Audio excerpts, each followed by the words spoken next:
With this video, I just want to go over the previous video just to remain as clear as possible.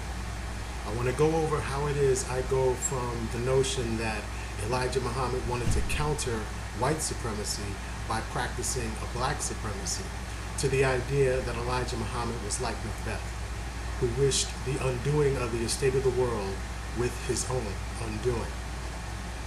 In order to achieve this, Elijah Muhammad needed to provoke the other, his other, the other of the supremacist discourse into taking some action against him.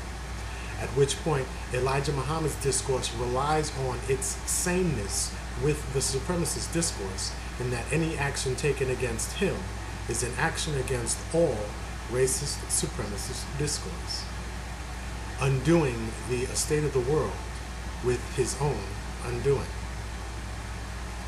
Citing the text by Derrida entitled The Double Session, and by an insistence that Elijah Muhammad be recognized as a human being, we recognize that Elijah Muhammad is a supremacist. Not the imitation, not the copy, not the product, not the hate that hate produced.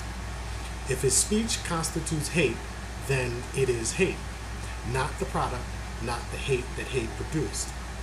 If his speech constitutes a supremacist discourse, then he is a supremacist, not a copy, not an imitation. He is the same. He is a supremacist. And the question is, can the same counter the same? He cannot practice the supremacist ideology and clash with the supremacist ideology as though it is an other. It is not an other. It is the same. He is the same. He cannot clash with it. He cannot be differentiated from it. So the idea that the same counters the same is ruled out. And yet, at the same time, we recognize that he had an intent, a desire to destroy the racist supremacist discourse of the world. This time, citing Levinas, I recognize this desire as the desire for the other, the desire for the antithesis of his own discourse. Thus, it would be more accurate to say that Elijah Muhammad practiced a supremacist ideology as a strategy to provoke or evoke the other of the supremacist ideology.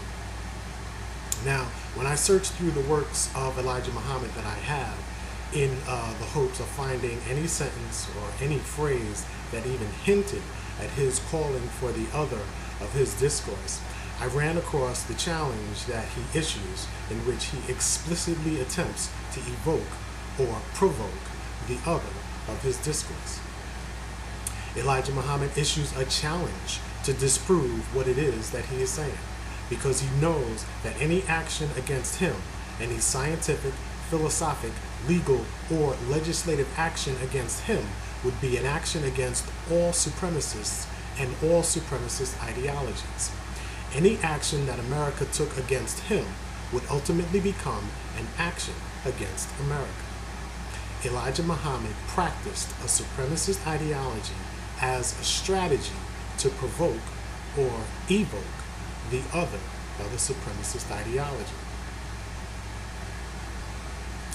Another one of the things that I didn't get a chance to discuss in the previous video due to the time constraint was the manner in which I read the quotation from Elijah Muhammad, which I just mentioned. In the previous video, I asked the question, why doesn't Cornel West take the opportunity to do some race transcending, race effacing, and simply describe Elijah Muhammad as a supremacist? Why does Cornel West rigidly insist on the designations black supremacist and white supremacist, and then subordinate the black supremacist to the white supremacist? Though I don't point this out in the previous video, I do a little race-effacing, race-transcending of my own in the reading of the quotation from Elijah Muhammad. What Elijah Muhammad says is, quote, "I will give any professor of the white man's world 10,000 and 10,000 times 10,000 to prove one word I teach you as untrue."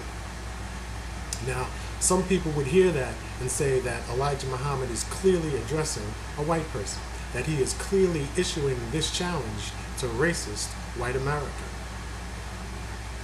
However, once the implications of race are transcended, that is, once the implications of race are effaced from our understanding of that statement, it is a challenge to anyone, and perhaps it is a challenge to everyone.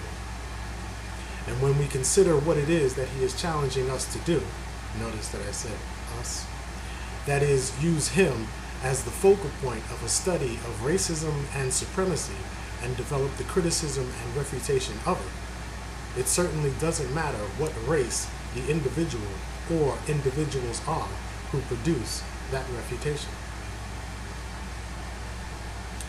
Also, I need to point out that it doesn't matter whether Elijah Muhammad explicitly calls upon the other of his discourse or not. It doesn't matter whether he desired to counter the racist supremacist discourse or not. And in this, I am also following Levinas. First philosophy is ethics. Levinas describes the relationship between the same and the other as welcome, hospitality, apology, and of course, the non-allergic response. In Levinas, when the same speaks, he evokes the other. What matters is my response. Here is Elijah Muhammad, and he is presenting you with a racist, supremacist discourse. And the question is, how does that make you feel? Unlike the whites, whose supremacist discourse is about keeping you out, keeping you down, and reducing you to the status of a thing, for whom your thoughts and feelings have no meaning whatsoever, Elijah Muhammad is black. He is not attempting to keep you out. He is attempting to get you to join him, to embrace the racist supremacist ideology. The question is, what is your response? How does that make you feel? In order to develop the analysis, criticism, and refutation of a racist supremacist ideology, it is not enough for you to say that there's no way you'd ever join him. You must express your feelings, how you feel about what it is you've been presented with. Before it can allow itself to be effaced, Elijah Muhammad's discourse must be felt.